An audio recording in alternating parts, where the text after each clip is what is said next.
Hello, it's Natasha and Co. 13th of July, Monday, 21:22 p.m.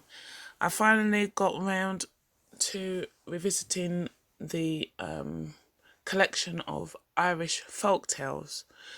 I've struggled a bit because there are two versions. There's the original Irish English, and then there's the translated into English. So the first one, I read both versions. But looking through the rest of the collection, the stories are really quite long and very similar. So I've decided for simplicity that I'm just going to read the versions that were translated into English.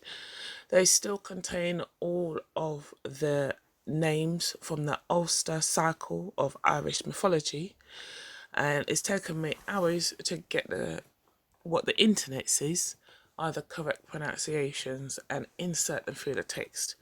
So, having done that, I'm now going to read the second of 14 translated Irish folk tales. This one is called Boy Deeds of CUCHULAIN. CUCHULAIN is spelled CUCHULAIN. I'll give a screenshot of the first page I'm reading so you can see most of the names written. It chanced one day, when Setanta was about 7 years old, that he heard some of the people of his mother's house talking about King Conovar court at Evan-Macha, and of the sons of kings and nobles that lived there, and that spent a great part of their time at games and at hurling. "Let me go and play with them there," he said to his mother. "It is too soon for you to do that," she said, "but wait till such time as you are able to travel so far, until I can put you in charge of someone going to the court that will put you under Conovar's protection." "It will be too long for me to wait for that," he said, "but I will go there by myself if you will tell me the road." "It is too far for you," said Dectere, "for it is beyond Sleaford Evan Macquarie's." "Is it east or west of Sleaford?" he asked. And when she had answered him that, he set out there and then, and nothing with him but his hurling stick and his silver ball and his little dart and spear. And to shorten the road for himself, he would give a blow to the ball and drive it from him, and then he would throw his hurling stick after it, and the dart after that again. And then he would make a run and catch them all in his hand before one of them would have reached the ground. So he went on until he came to the lawn at Evan-Macha, and there he saw 350s of kings' sons hurling and learning feats of war. He went in among them, and when the ball came near him, he got it between his feet and drove it along in spite of them till he had sent it beyond the goal. There was great surprise and anger on them when they saw what he had done, and Folloman, King Conovar's son, that was chief among them, cried out to them to come together and drive out this stranger and make an end of him. "For he has no right," he said, "to come into our game without asking leave, and without putting his life under our protection. And you may be sure," he said, "that he is a son of some common fighting man, and it is not for him to come into our game at all." With that, they all made an attack on him, and began to throw their hurling sticks at him, and their balls and darts, but he escaped them all. And then he rushed at them, and began to throw some of them to the ground. Fergus came out just then from the palace, and when he saw what a good defence the little lad was making, he brought him into where Conovar was playing chess, and told him all that had happened. "This is no gentle game you have been playing," he said. "It is on themselves the fault is," said the boy. "I came as a stranger, and I did not get a stranger's welcome." "You did not know then," said Conovar, "that no one can play among the boy troop of Evan unless he gets their leave and their protection." "I did not know that. I would have asked it of them," he said. "What is your name and your family?" said Conovar. "My name is Setantha, son of Sulatim and Dectyre," he said. When Conovar knew that he was his sister's son, he gave him a great welcome, and he bade the boy troop to let him go safe among them. "We will do that," they said, but when they went out to play, Setanta began to break through them and to overthrow them, so that they could not stand against him. "What are you wanting of them now?" said Conovar. I swear by the gods my people swear by, said the boy. I will not lighten my hand off them till they have come under my protection the same way I have come under theirs. Then they all agreed to give in to this, and Setanta stayed in the king's house at Evimaca, and all the chief men of Ulster had a hand in bringing him up. There was a great smith in Ulster of the name CUCHULAIN, who made a feast at that time for Conchobar and for his people. When Conchobar was setting out to the feast, he passed by the lawn where the boy troop were at their games, and he watched them a while, and he saw how the son of Dectyra was winning the gold from them all. That little lad will serve Ulster yet, said Conchobar, and call him to me now, he said, and let him come with me to the smith's feast. I cannot go with you now, said Setanta, when they had called to him, for these boys have not had enough of play yet. It will be too long for me to wait for you, said the king. There is no need for you to wait. I will follow the track of the chariots, said Setanta. So Conchobar went on to the smith's house, and there was a welcome before him, and fresh rushes were laid down, and there were poems and songs and recitals of laws, and the feast was brought in, and they began to be merry. And then Cuchulain said to the king, Will there be anyone else of your people coming after you tonight? There will not, said Conchobar, for he forgot that he had told the little lad to follow him. But why do you ask me that, he said. I have a great fierce hound, said the smith, and when I take the chain of him, he lets no one come into the one district with himself, and he will obey no one but myself, and he has in him the strength of 100. Loose him out, said Conchobar, until he keeps a watch on the place. So Cuchulain loosed him out, and the dog made a course round the whole district, and then he came back to the place where he was used to lie and to watch the house, and everyone was in dread of him. He was so fierce and so cruel and so savage. Now, as to the boys at Evin, when they were done playing, everyone went to his father's house or to whoever was in charge of him. But Setanta set out on the track of the chariots, shortening the way for himself as he was used to do with his hurling stick and his ball. When he came to the lawn before the smith's house, the hound heard him coming, and began such a fierce yelling that he might have been heard through all Ulster, and he sprang at him as if he had a mind not to stop and tear him up at all, but to swallow him at the one mouthful. The little fellow had no weapon but his stick and his ball, but when he saw the hound coming at him, he struck the ball with such force that it went down his throat and through his body. Then he seized him by the hind legs and dashed him against a rock until there was no life left in him. When the men feasting within heard the outcry of the hound, Conchobar started up and said, It is no good luck brought us on this journey, for that is surely my sister's son that was coming after me, and that has got his death by the hound. On that, all the men rushed out, not waiting to go through the door, but over walls and barriers as they could. But Fergus was the first to get to where the boy was, and he took him up and lifted him on his shoulder and brought him in safe and sound to Conchobar, and there was great joy on them all. But Cuchulain in the smith went out with them, and when he saw his great hound lying dead and broken, there was great grief in his heart. And he came in and said to Setanta, There is no good welcome for you here. What have you against the little lad? Said Conchobar. It was not good luck that brought him here, or that made me prepare this feast for yourself, king, he said. For from this out, my hound being gone, my substance will be wasted, and my way of living will be gone astray. And little boy, he said, that was a good member of my family you took from me, for he was a protector of my goods, and my flocks, and my herds, and all that I had. Do not be vexed on account of that, said the boy, and I myself will make up to you for what I have done. How will you do that? Said Conchobar. This is how I will do it.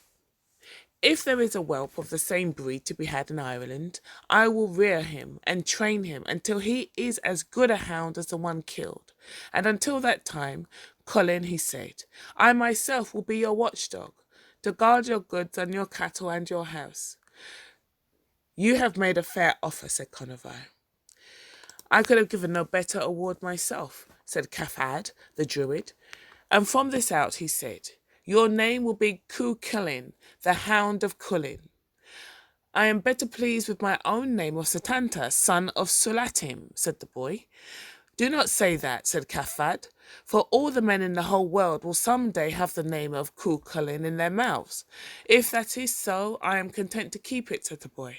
And this is how he came by the name CUCHULAIN. It was a good while after that. Kafad, the Druid, was one day teaching the pupils in his house to the north-east of Evin. There were 8 boys along with him that day, and one of them asked him, "Do your signs tell of any special things this day is good or bad for?" "If any young man should take arms today," said Kafad, "his name will be greater than any other name in Ireland, but his span of life will be short," he said. CUCHULAIN was outside at play, but he heard what Kafad said, and there and then he put off his playing suit, and he went straight to Conovar's sleeping room and said, "All good be with you, King." "What is it you are wanting?" said Conovar. "What I want is to take arms today." "Who put that into your head?" "Kafad the Druid," said CUCHULAIN.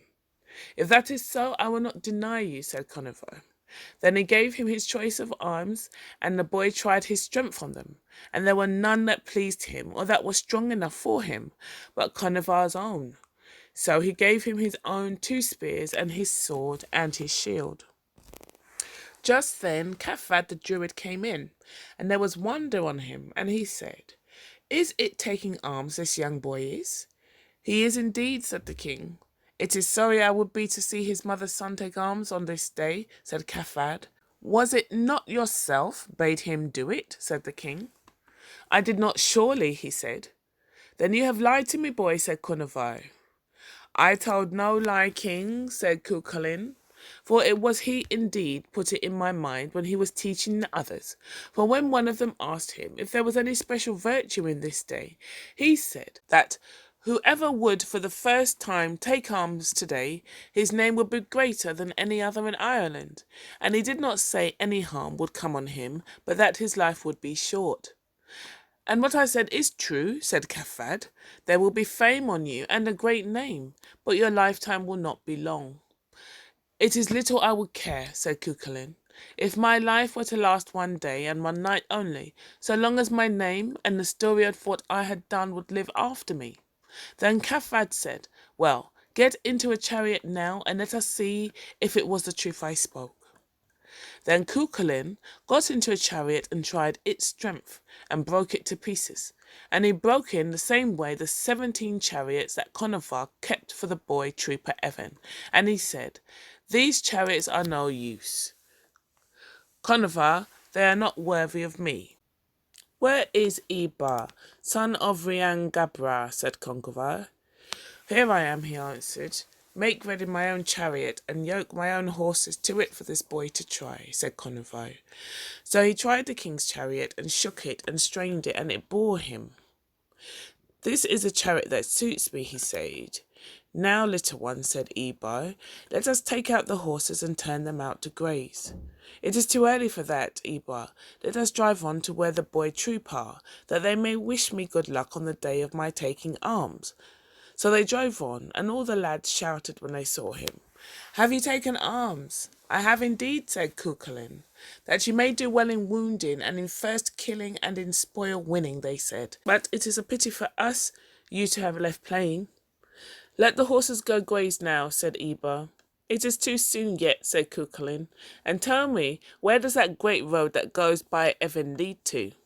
"It leads to Ahan Forare, the Watcher's Ford in Slieve Fuad," said Ebar. "Why is it called the Watcher's Ford?"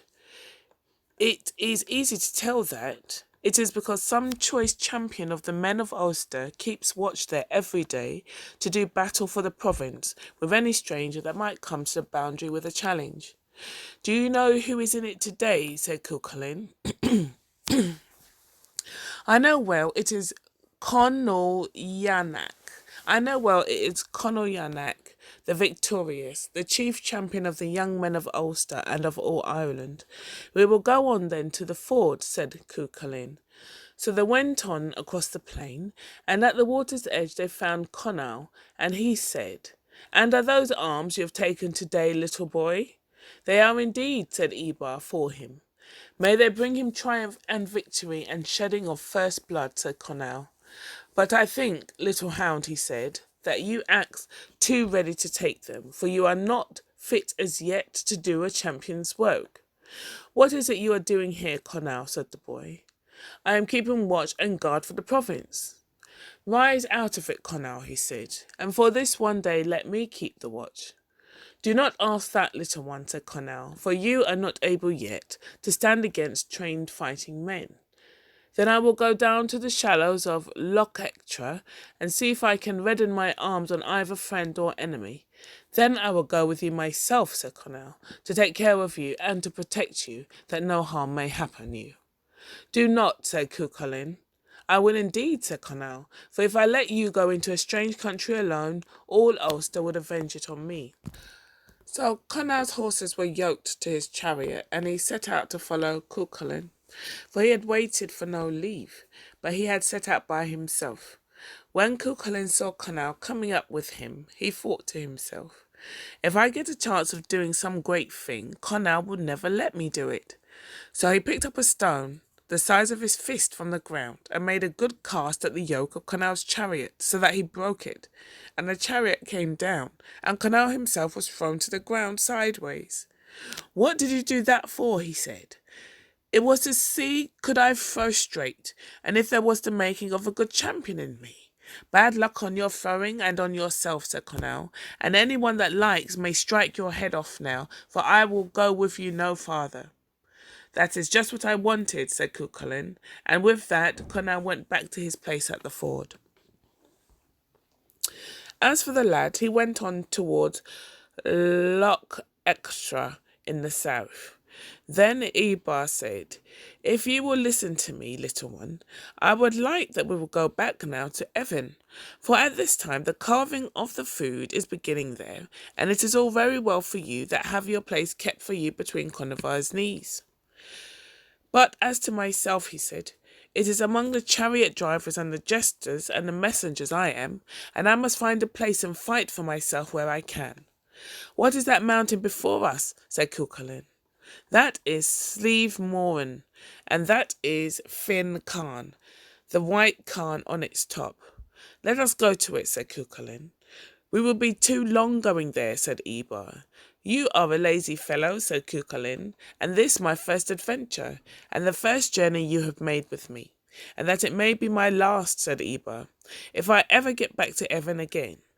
They went on then to the Khan. Good Ebar, said the boy, show me now all that we can see of Ulster, for I do not know my way about the country yet.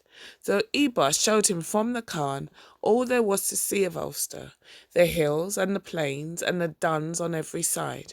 What is that sloping square plain before us to the south? That is my Bray, the fine meadow. Show me the duns and the strong places of that plain. So Ebar showed him Tiower and Taucha, Claihra and Knoyak, and the brew of Angus on the Boyne, and the dun of Nectan Skenia sons. Are those the sons of Nectan that say in their boasting they have killed as many Ulstermen as there are living in Ulster today? They are the same, said Ebar.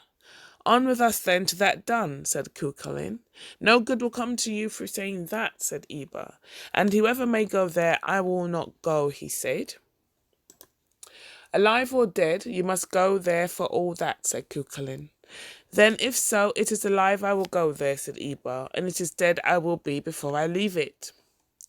They went on then to the dun of Nectan's sons, and when they came to the green lawn, CUCHULAIN got out of the chariot, and there was a pillar stone on the lawn, and an iron collar about it, and there was Oham writing on it that said no man came there, and he carrying arms should leave the place without giving a challenge to some one of the people of the dun. When CUCHULAIN had read the Oham, he put his arms around the stone and threw it into the water that was there at hand.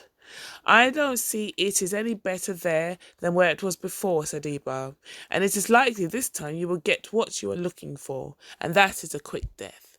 Good, Ebar, said the boy. Spread out the covering of the chariot now for me, until I sleep for a while. "It is no good thing you are going to do," said Eber, "to be going to sleep in an enemy's country." He put out the coverings then, and CUCHULAIN lay down and fell asleep.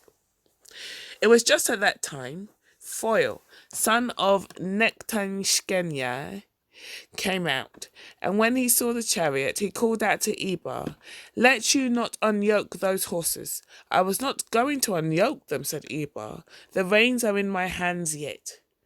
"What horses are they?" "They are Conover's 2 speckled horses. So I thought when I saw them," said Foil.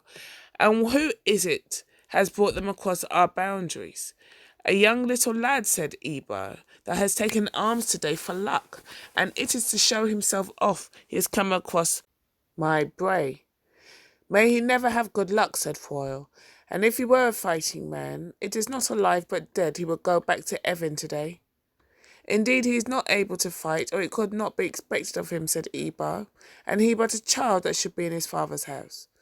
At that, the boy lifted his head from the ground, and it is red his face was, and his whole body, at hearing so great an insult put on him. And he said, "I am indeed well able to fight." But Foil said, "I am more inclined to think you are not." "You will soon know what to think," said the boy, "and let us go down now to the ford. But go first and get your armour," he said, "for I would not like to kill an unarmed man." There was anger on Foil-in, and he went running to get his arms. "You must have a care now," said Eber, "for that is Foil, son of Nectan, and neither point of spear or edge of sword can harm him." "That suits me very well," said the boy. With that, out came Foil again, and CUCHULAIN stood up to him, and took his iron ball in his hand, and hurled it at his head, and it went through the forehead, and out at the back of the head, and his brains along with it, so that the air could pass through the hole it made, and then CUCHULAIN struck off his head. Then CUCHULAIN, the second son of Nectan, came out on the lawn. "It is likely you are making a great boast of what you are doing," he said. "I see nothing to boast of in that," said CUCHULAIN. "A single man to have fallen by me? You will not have long to boast of it," said CUCHULAIN, "for I myself am going to make an end of you on the moment." "Then go back and bring your arms," said CUCHULAIN, "for it is only a coward would come out without arms." He went back into the house then, and Eber said, "You must have a care now, for that is CUCHULAIN, son of Nectan, and if he is not killed by the first stroke, or the first cast, or the first thrust, he cannot be killed at all, for there is no way of getting at him after that." "You need not be telling me that, Eber," said CUCHULAIN, "for it is Concovar's great spear, the venomous, I will take in my hand, and that is the last thrust that will be made at him, for after that there is no physician will heal his wounds for ever." Then CUCHULAIN came out on the lawn, and CUCHULAIN took hold of the great spear, and made a cast at him, that went through his shield, and broke 3 of his ribs, and made a hole through his heart, and then he struck his head off, before the body reached the ground. Then Fanlaia, the youngest of the 3 sons of Nectan, came out. "Those were foolish fellows," he said, "to come at you the way they did. But come out now after me," he said, "into the water, where your feet will not touch the bottom." And with that he made a plunge into the water. "Mind yourself well now," said Eber, "for that is Fanlaia, the swallow, and it is why that name was put on him. He travels across water with the swiftness of a swallow, and there is not one of the swimmers of the whole world can come near him." "It is not to me you should be saying that," said CUCHULAIN, "for you know the river Callan that runs through Evan, and it is what I used to do," he said. "When the boy troop would break off from their games and plunge into the river to swim, I used to take a boy of them on each shoulder and a boy on each hand, and I would bring them through the river without so much as to wet my back." With that he made a leap into the water, where it was very deep, and himself and Fanlaia wrestled together. And then he got a grip of him, and gave him a blow of Conover's sword, and struck his head off, and he let his body go away down the stream. Then he and Eber went into the house, and destroyed what was in it, and they set fire to it, and left it burning, and turned back towards Sleaffuaid. and they brought the heads of the 3 sons of N.K.O along with them. Presently they saw a herd of wild deer before them. "What sort of cattle are those?" said the boy. "They are not cattle, but the wild deer of the dark places of Slieve Fuad." "Make the horses go faster," said CUCHULAIN, "until we can see them better." But with all their galloping, the horses could not come up with the wild deer. Then CUCHULAIN got down from the chariot and raced and ran after them until 2 stags lay moaning and panting from the hardness of their run through the wet bog, and he bound them to the back of the chariot with the thongs of it. Then they went on till they came to the plain of Evan, and there they saw a flock of white swans that were whiter than the swans of Conovar's lake, and CUCHULAIN asked where they came from. "They are wild swans," said Eber, "that are come from the rocks and the islands of the great sea to feed on the low levels of the country. Would it be best to take them alive or kill them?" "It would be best to take them alive," said Eber, "for many a one kills them, and many a one makes casts at them, but you would hardly find anyone at all would bring them in alive." With that CUCHULAIN put a little stone in his sling and made a cast, and brought down 8 birds of them, and then he put a bigger stone in, and with it he brought down 16 more. "Get out now, Eber," he said, "and bring me the birds here." "I will know," said Eber, "for it would not be easy to stop the horses the way they are going now, and if I leap out, the iron wheels of the chariot will cut through me, or the horns of the stags will make a hole in me. You are no good of a warrior, Eber, but give me the reins, and I will quiet the horses and the stags." So then Eber went and brought in the swans, and tied them, and they alive to the chariot and the harness, and it is like that they went on till they came to Evan. It was Levercam, daughter of A, the conversation woman and messenger to the king that was there at that time, and was sometimes away in the hills, was the first to see them coming. "There is a chariot fighter coming, Conovar," she said, "and he is coming in anger. He has the bleeding heads of his enemies with him in the chariot, and wild stags are bound to it, and white birds are bearing him company. By the oath of my people," she said, "if he comes on us with his anger still upon him, the best men of Ulster will fall by his hand." "I know that chariot fighter," said Conovar. "It is the young lad, son of N.K.O, that went over the boundaries this very day. He has surely reddened his hand, and if his anger cannot be cooled, the young men of Evan will be in danger from him," he said. Then they all consulted together, and it is what they agreed, to send out 350s of the women of Evan, red naked, to meet him. When the boy saw the women coming, there was shame on him, and he leaned down his head into the cushions of the chariot, and hid his face from them. And the wildness went out of him, and his feasting clothes were brought, and water for washing, and there was a great welcome before him. This is the story of the boy deeds of CUCHULAIN, as it was told by Fergus to Aliil and to Maeve at the time of the war for the brown bull of CUCHULAIN. The end. Thank you for listening.